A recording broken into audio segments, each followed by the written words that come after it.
Sir अपना परिचय दे दे पहले। मेरा नाम प्रोफेसर डॉक्टर वीरेंद्र प्रसाद यादव है। मैं दरोगा राय कॉलेज में अंग्रेजी का विभाग अध्यक्ष हूँ और ये शिक्षक प्रकोष्ठ का राजद का प्रदेश उपाध्यक्ष हूँ। क्या वजह रही जो आज यहाँ पे जो जलाया गया टायर वगैरह बहुत सारी चीजें, इसके लेकर क्या वजह रही? ये वजह यह रही है कि बिहार सरकार के वो जो शिक्षा मंत्री हैं माननीय चंद्रशेखर राय जी ने, उन्होंने बयान में वो नालंदा विश्वविद्यालय में दीक्षांत समारोह में गए थे और उन्होंने ये बात कहा कि भारत की कुछ किताबें भारत में नफरत फैलाती हैं।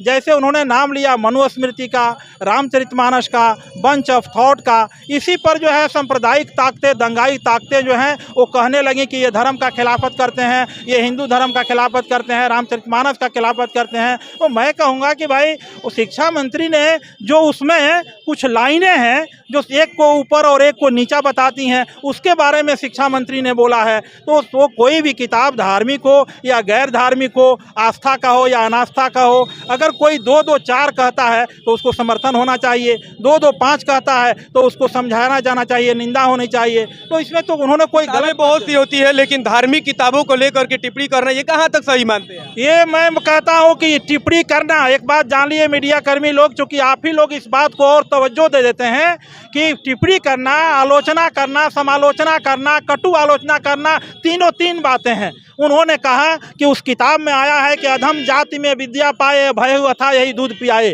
छोट जात को शिक्षा देने का मतलब है सांप को जहर पिलाना। उस उत्तराखंड में तुलसी ने लिखा है कि जय बरनाथ हम तेली कुम्हारा शपथ की रात कोल कलवारा, नारी मुँह गिरे संपत्ति नासी, मोड़ मोड़ आए हो ही सन्यासी। जात में सबसे नीच तेली होता है, कुम्हार होता है, स्वपच होता है, किरात होता है, कलवार होता है। ये मैं पूछता हूँ कि अगर जिस समय समाज में तेल पेरने की मशीन नहीं थी, आज स्पेलर हो गया है तो जा करके पेरवा लेते हैं। तेली भाई ने बैल का आंख बंद करके तेल पेर करके दे दिया, क्या गलती कर दिया जी? जब आदमी जो है वन युग से मैदानी इलाके में आया, उसके पास पानी पीने के लिए बर्तन नहीं था। अगर कुम्हार भाई ने मिट्टी का घड़ा बना दिया, मिट्टी का हांडी बना दिया, मिट्टी का सनहक बना दिया, मिट्टी का खपड़ा नरिया बना दिया इंसान का सर छुपाने के लिए, कैसे कुम्हार नीच हो गया? इसलिए तो विकल्प होता ना, यही विकल्प है आपके पास। विकल्प का क्या मतलब आप पूछते हैं? विकल्प का मतलब बीमारी अगर कान में है तो दिमाग का इलाज कीजिएगा।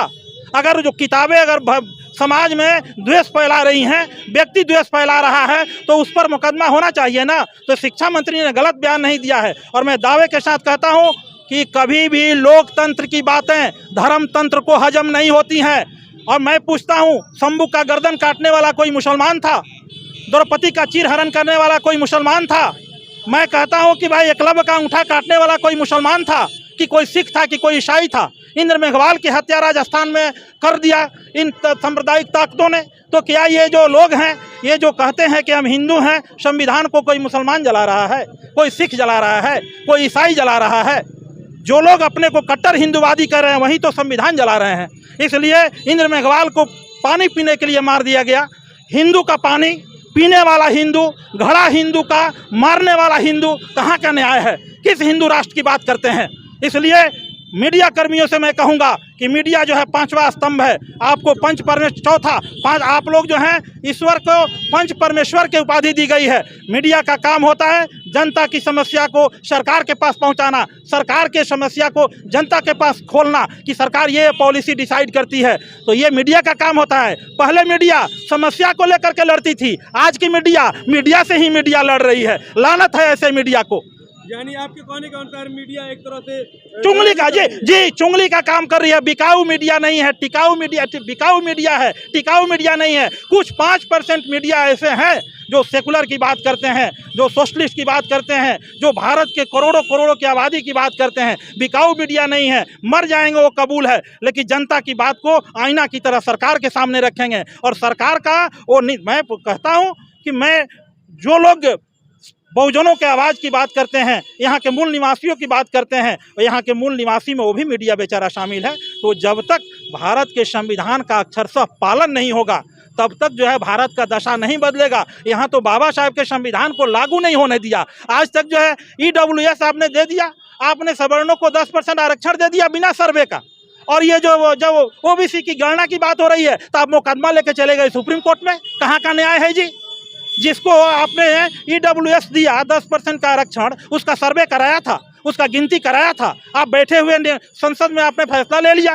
तो तो आज अगर 2014 में केरल सरकार, कर्नाटक की सरकार ने ओबीसी का गणना करा लिया, तो यहाँ अगर सरकार नीतीश कुमार जी अगर गणना करवा रहे हैं, तो आपका न्यायालय भी पूछता है कि आरक्षण की मांग करते हो तो हमारे पास कोई संख्या का सबूत नहीं है, तुम लोग जनसंख्या का जनगणना करा करके आओ, तब ना हम तुम्हारे आरक्षण की बात करेंगे। तो माननीय उच्च न्यायालय, माननीय सुप्रीम कोर्ट भी इस बात को कहता है। तो इसके लिए मैं माननीय नीतीश कुमार जो बिहार सरकार के मुख्यमंत्री हैं, बहुत बहुत धन्यवाद देता हूं कि वो जनगणना करा रहे हैं। और जब जनगणना हो जाएगा तो पता चलेगा किन जातियों का कितनी संख्या है, कितना उनको संविधान में हक मिलना चाहिए। एक अच्छा कदम है। आपके घर भी बारात आती है तो आप पूछते हैं कितने बाराती होंगे, तो 500 होंगे, तो 500 का आप नाश्ता पानी खाना का इंतजाम करते हैं। उसी तरह सरकार के पास जब आंकड़ा मौजूद होगा कि इतने जादव हैं, इतने मियाँ हैं, इतने लोहार हैं, इतने चमार हैं, तो सरकार उस पर जो पॉलिसी डिसाइड करेगी वो सबको बराबरी का हक मिल पाएगा। कुछ लोग तो कह रहे टोटल वेस्ट ही पैसा और टोटल माने वेस्ट ये काम है। कुछ लोग का ये सवाल है। अरे देखिए, मैं तो कहता हूं जो सांप्रदायिक ताकतों का तो ये सवाल है। मैंने कहा ना आपको कि धर्म तंत्र को लोकतंत्र की बातें हजम नहीं होती हैं, क्योंकि ये बात देखा गया। बाबा साहब ने जब संविधान लागू किया तो उस समय भी 1952 में बाबा साहब अम्बेडकर पटना आए थे, तो उन पर जो है पथराव किया गया था कि ऐसा संविधान क्यों लिख रहे हो कि छोटे जातियों को अधिकार तुम दे रहे हो। तो बाबा साहब पर भी यह पथराव हुआ था। लेकिन धन्य है बाबा साहब भीमराव अम्बेडकर। जो मैं आप मीडिया के माध्यम से कहूँगा कि कोई मुसलमान कुरान पढ़ता होगा, कोई हिंदू गीता रामायण पढ़ता होगा, कोई ईसाई अगर बाइबिल पढ़ता होगा, तो वो अगर उसका बेटा बेटी उसको मारने लगे, पीटने लगे, घेटवाने लगे, चाकू मारने लगे, तो उसका गीता रामायण कुरान पुराण और बाइबिल मदद नहीं करेगा। मदद करेगा तो भारत का संविधान मदद करेगा, और उसके तहत पुलिस उसके बेटे को गिरफ्तार करेगी और जेल देगी। इसलिए तमाम धार्मिक ग्रंथों से ऊंचा जो है देश का संविधान होता है, जिससे पूरा देश चलता है। आभार प्रकट करूंगा कि शिक्षक जो है सारे, क्योंकि जिस देश का शिक्षक देश का माली होता है, वो जैसा चाहेगा बाघ वैसा बनेगा। शिक्षक अगर आज सही रूप में पढ़ाए होते तो आज ये मंदिर के लिए आंदोलन नहीं होता, बल्कि आज यहाँ विश्वविद्यालय के लिए आंदोलन होता। कुवैत सरकार जो है देश का दुनिया का सबसे बड़ा विश्वविद्यालय बना रही है, आप दुनिया का सबसे बड़ा मंदिर बना रहे हैं। तो 50 वर्षों के बाद देश का, दुनिया के विकसित देश विकास के किस पायदान पर होंगे? आप किस पायदान के होंगे? अगर आप आस्था के आधार पर बना रहे हैं, मंदिर बनाओ, कोई बात नहीं, लेकिन विश्वविद्यालयों को भी खोलो, स्कूल कॉलेजों को भी खोलो, ताकि यहाँ के बच्चे भी पढ़ें लिखें और तकनीकी शिक्षा हासिल करें, तब जाके गुत्थी सुलझेगा। 1990 में एगो प्राइवेट यूनिवर्सिटी हुआ करती थी, आज के डेट में 450 प्राइवेट यूनिवर्सिटी है। यानी सारे सरकारी विश्वविद्यालयों को बंद किया जा रहा है, आग लगाया जा रहा है जामिया मिलिया।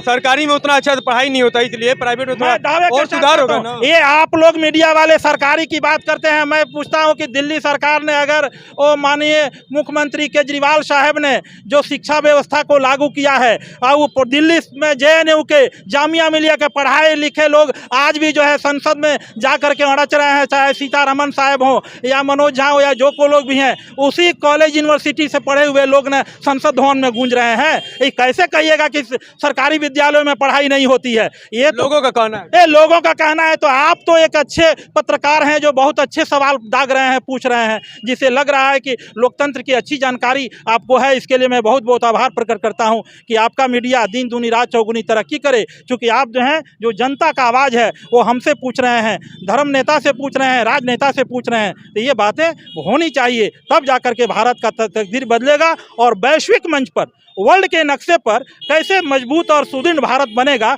इसके लिए मीडिया की बहुत बड़ी भूमिका है।